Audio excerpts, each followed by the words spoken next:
I'm the angry game smasher, and I'm here to speak truth to power and have opinions about video games. Hello friends, and this time I'd like to talk about the recently released highly anticipated game No Man's Sky. The game is a variation on the Minecraft or Terraria style loot gathering and crafting mechanics people have seen before, but with the central addition of an algorithmically defined universe of incomprehensibly huge proportions populated with practically infinite variations of flora and fauna. In stark contrast to many space games which tend to feature lots of interactions with aliens and epic space battles, No Man's Sky lives up to its name by using its massive scale to tell a story surprisingly small in scope. The bulk of your time is spent exploring the worlds you encounter, which only you might ever see, discovering and naming unique animals and waiting as your ship travels through the vast, unfathomable emptiness of space. For me personally, this generates a sense of ennui and humility previously consigned only to obscure, poorly translated games from Russia, and is an experience so rare for video games that I fear many players may not have the capacity to even appreciate the attempt. How can I tell you how polite I am if you want to take off your headphones? We need to protect video games from people who did social studies. Speaking of languages, the aliens you communicate with don't speak English, and thus you have to learn to communicate through sheer guesswork or by slowly gleaning the translation of individual words from artifacts hidden on various planets. It's an exact replica of what it's like to try learning Danish. Jake kunna godtain kimmet skovens brigis.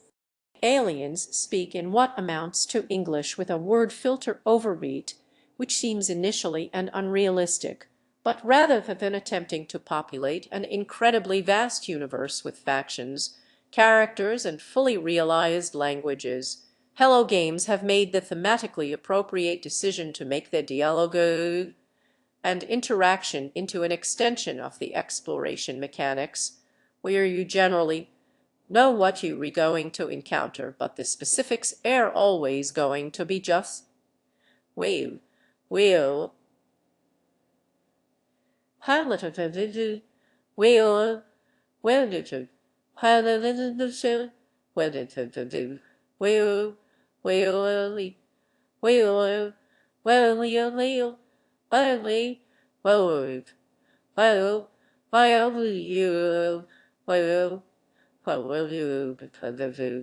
you, well, it is, oh, well, oh, well, it is. Oh, we all do well.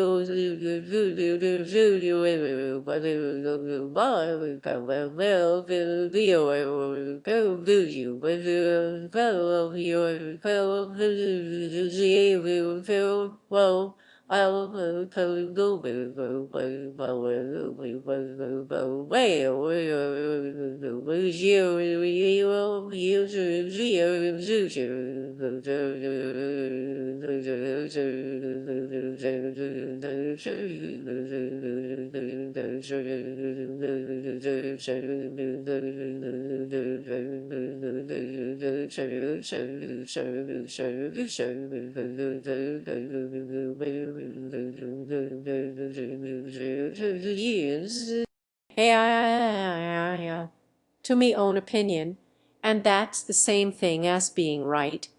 Deus Ex designer and human miracle war inspector once wrote that the theoretical best game ever might take place in a relatively small, simple space which changes as a result of your decisions over the course of the story.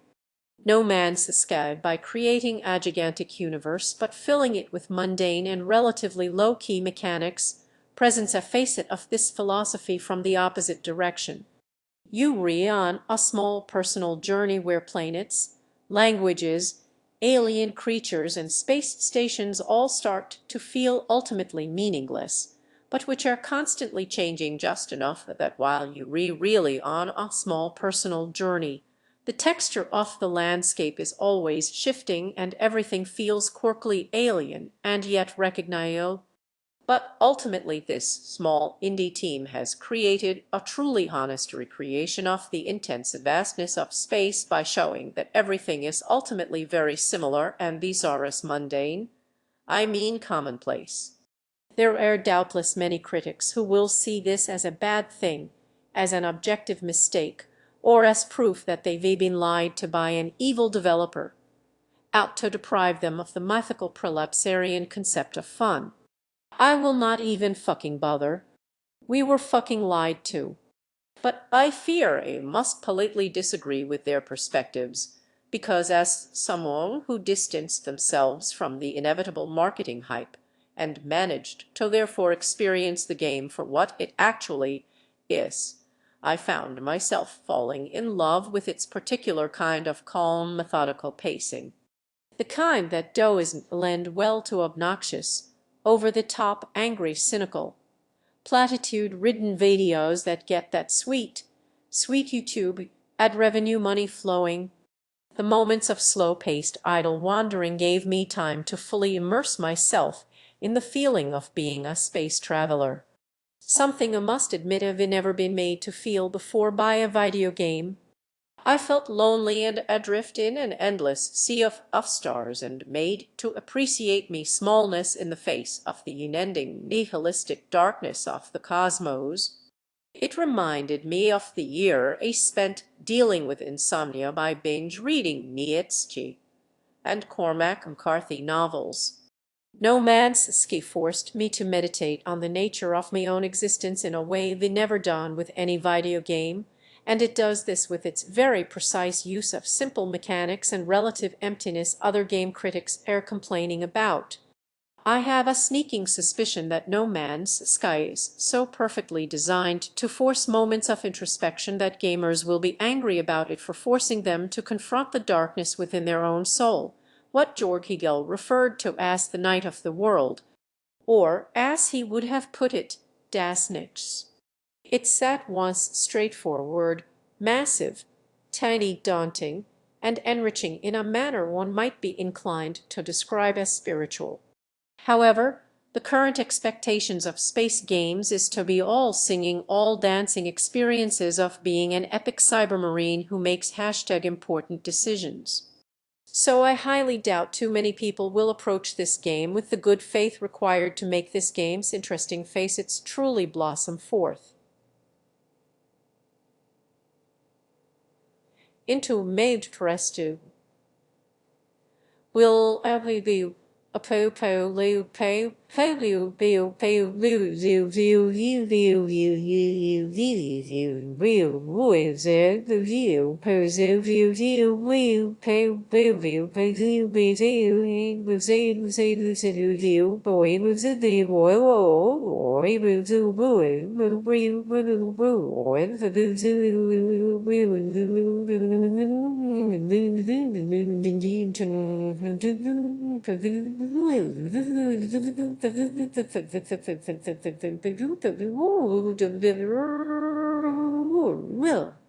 the game footage you re-seeing here was borrowed from streamers because I find it intense personal fulfillment. In the knowledge it is incredibly unlikely anyone will ever see the exact creatures I did on the planet we visited. If you are the sort of person who sees something gleeful in the knowledge that your experience won't quite line up with anyone else's, I heartily recommend No Man's Sky to you, sailor. However, I cannot currently specifically recommend the version. It may be my hardware, but the game was awfully laggy, and even when editing the any files I found it was completely impossible to make my mouse sensitivity function properly. Luckily, I had played the game just little enough to refund it and revisit it in the vastly more stable PS4 version. Thank you for taking the time to watch this video and have a wonderful evening. Weeks ago this week I'd like to thank Instant Grat Jack, Harvey, Jan, Anders, Jason, Walter, Jeffrey, Theobald, Jenny, Angela, Kaf, Zyle, Kaf, Kevinum, Ki D, Diamanabbi, Gladtham, Milliony, Mitchell, Reedman, Niels Abilda, Leo Gard, Peter Broderson, Bye,